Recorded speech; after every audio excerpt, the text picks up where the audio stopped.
studies Jesuit teaching and caring for the whole person, mind, body, and soul. And who better to receive it than Ms. Catherine Cole? It is no surprise that we celebrate Ms. Cole tonight and recognize all her efforts to be an incredible teacher, role model, friend, and one of our finest sisters. She's been teaching at Regis for 18 years in theology, mind and body, Christian life, even English. Using the influence from her years at Creighton, her travels to Belgium, and her selfless persona, she perfectly exudes cura personalis, all while raising 4 rambunctious hockey boys who manage to share her tender heart.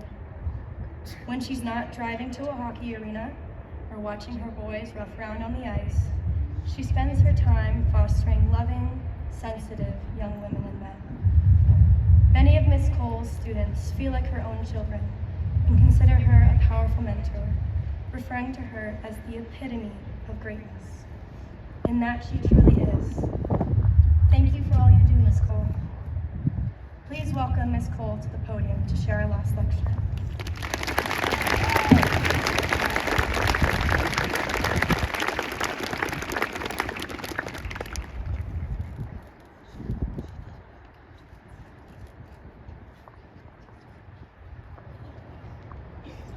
Erin's gonna have me crying before I start, so thank you. Really appreciate it. So nice to be with you all today. I'm just gonna sit down here.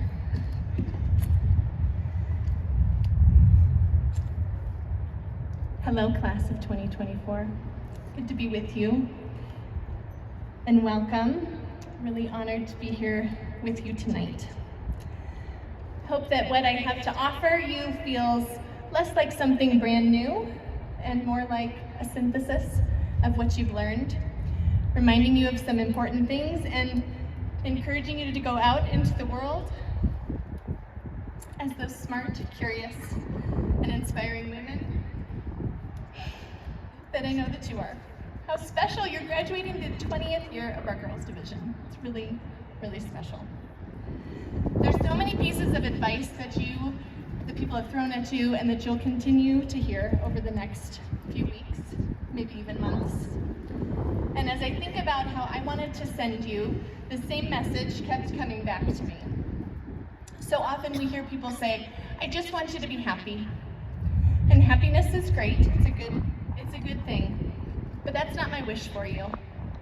I don't want you to just be happy. It's too small a wish.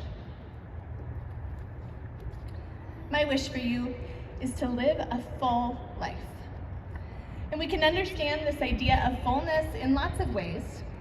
When my children were young, those rambunctious boys that Erin mentioned, and we were out in public, we always caught people's attention.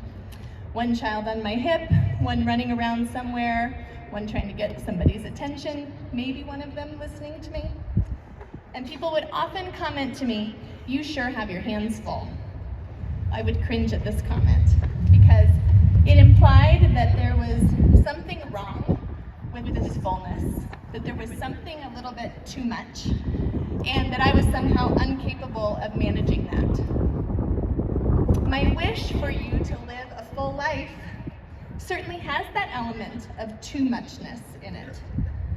Engaging all of life can feel super overwhelming at times. But if we only engage part of our story, or the stories of others, we're gonna miss out on the whole picture. So the secret to embracing the whole story is knowing that we're never asked to do that alone. The poet Mary Oliver has a beautiful poem, and very simple, that I'd like to unpack with you tonight. The poem reads like this: Instructions for living a life. Pay attention to that wind, be astonished, and tell about it. So let's look at this first line, pay attention. We pay attention at various levels. It's not necessarily about deep concentration, and more about simply just noticing what is around us. Simone Weil defines attention as a radical receptiveness to what is at hand and to something outside of oneself.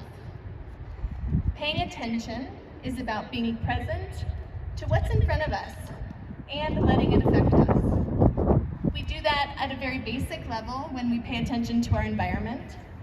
We can go a step deeper and engage all 5 senses. We can move even deeper and begin to notice what is in front of someone else. The fullness of paying attention opens us up not just to our perspective, but perhaps the perspective of someone else too. So let's take a moment and pay attention. I invite you to put both feet on the ground. If you've had my class, you know how to do this. Sit up nice and tall. Non-students are invited to do this too. And close your eyes if you feel comfortable. Take a deep breath in. And notice what you notice.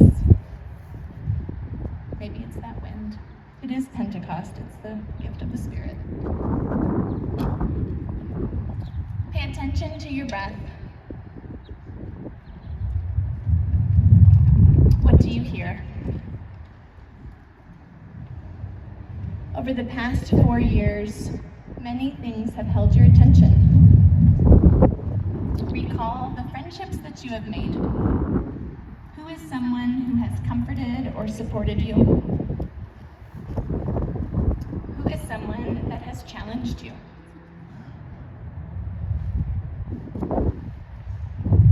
Now recall a moment of growth, a moment of wonder,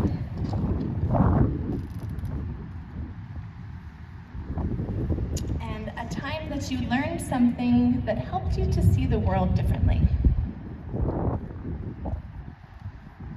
Bring your hands to your heart.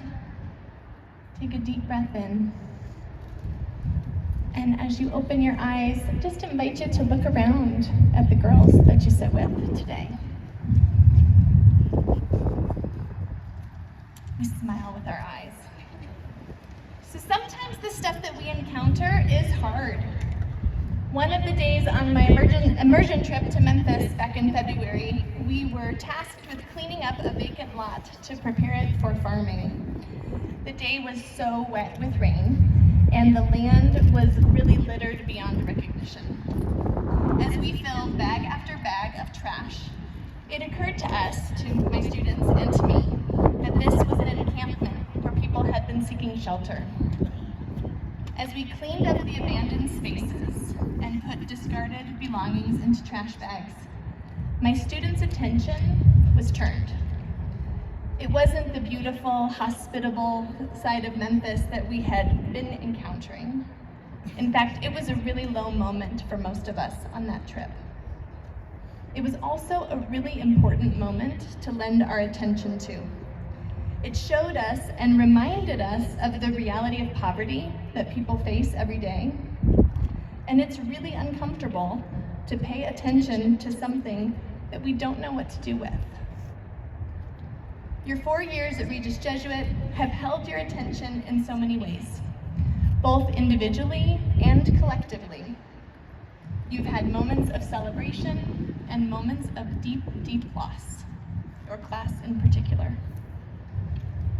If we're willing to see the whole picture, we're invited to lend our attention to moments of happiness, as well as experiences of pain and suffering.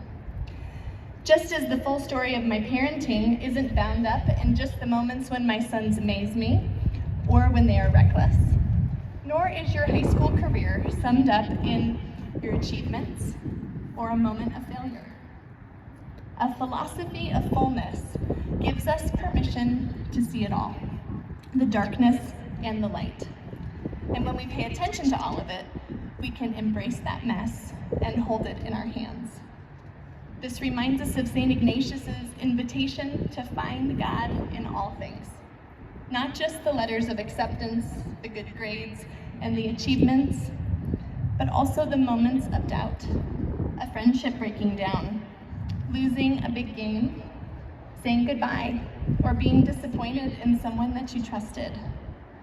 These are moments that hold our attention to, and lending our attention to another is an act of lending our hearts. It's not always a happy experience. It's a vulnerable experience that allows us to be fully alive. So how do we do it? Well, we need to take the time to pay attention. Prayer is about paying attention. Whether that happens by journaling or creating art, sitting in silence, or walking, I encourage you to prioritize some time to pay attention. You might find that you feel lonely sometimes in those acts of paying attention, and that's okay. Just know that you're never alone. When we pay attention to that whole story, then we create some space to be astonished, and that's Mary Oliver's second instruction. Astonishment is about being moved by what we have noticed. We don't pay attention just to pay attention. We do so we can see something new. Astonishment moves us beyond ourselves and into relationship, which also requires a good amount of vulnerability. We open ourselves up to bewilderment, or being perplexed, or even confused. And if we allow ourselves to be astonished, we might even have to admit that we were wrong, and that can be scary. As teachers, my colleagues and I have worked very hard alongside your parents and your mentors to help foster in you a deep sense of confidence. We want you to enter the world as young women who feel like your voice matters and that you have something to offer the world, because you do.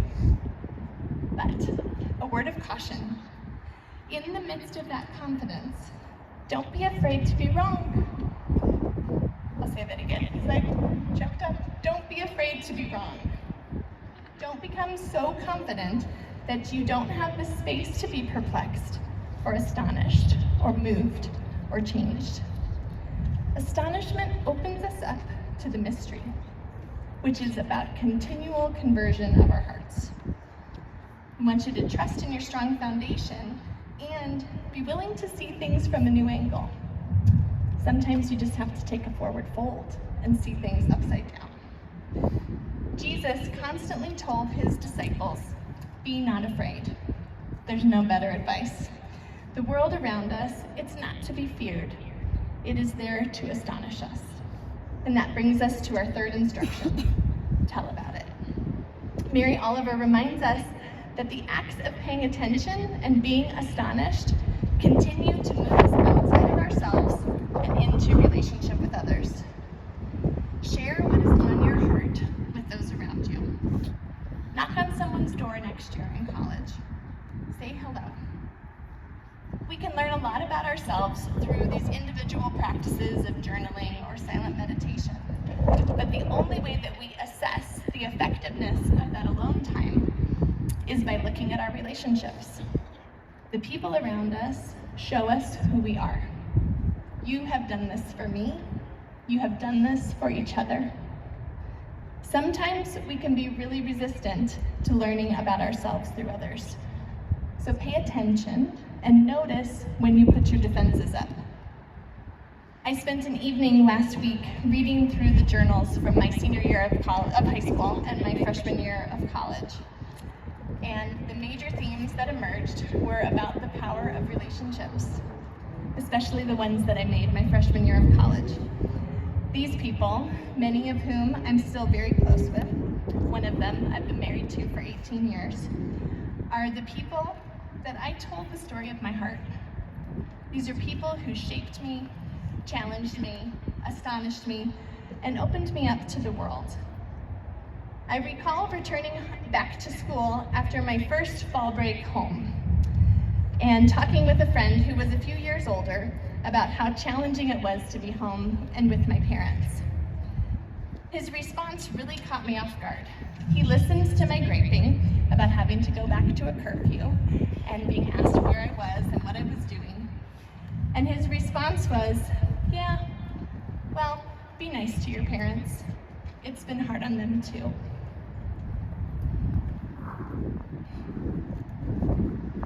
I went silent, thinking about how I had only paid attention to my feelings, neglected to think about what it was like for my mom and dad to have me return home, probably like a tornado. And it was a humbling moment to be astonished by a friend who was willing to listen to my heart and let me share, and then to challenge me in a really loving way. I went home at Thanksgiving with new eyes, pledging to try to be more patient and appreciative of my parents. Page after page in my journal, I wrote about how much love I had for my friends because they challenged me to share who I was, and I got to learn from different perspectives. There were also lots of pages about being lonely and homesick and scared. Just because we have relationships doesn't mean that we're immune from the hard stuff. But I had a community that I could unpack that with. We shared about the things that we noticed, the things that astonished us, and in that sharing, realized that we had a community. Every Mass concludes with the sending forth prayer. And it can sound like a variety of things, but my favorite one is, go in peace, glorifying God with your life. So I want to send you today into the world with hands and hearts and minds that are full. It might feel clumsy at times, like me at the grocery store with all 4 of my children, but my deepest desire and hope is that you have the courage to pay attention, the vulnerability to let your heart be astonished, and the confidence to share with the world. Let those be some of the ways that you glorify God with your life. And I bet along the way, you'll find some happiness in there too. Thank you.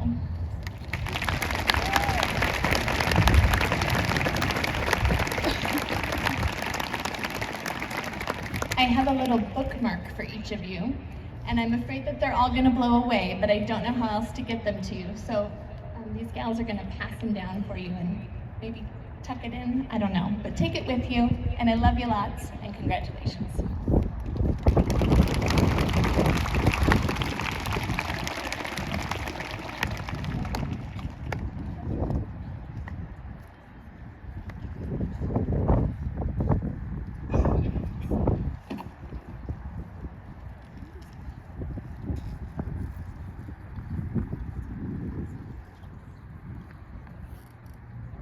Thank you so much, Ms. Cole, for the beautiful words and everything you've done for us these past years.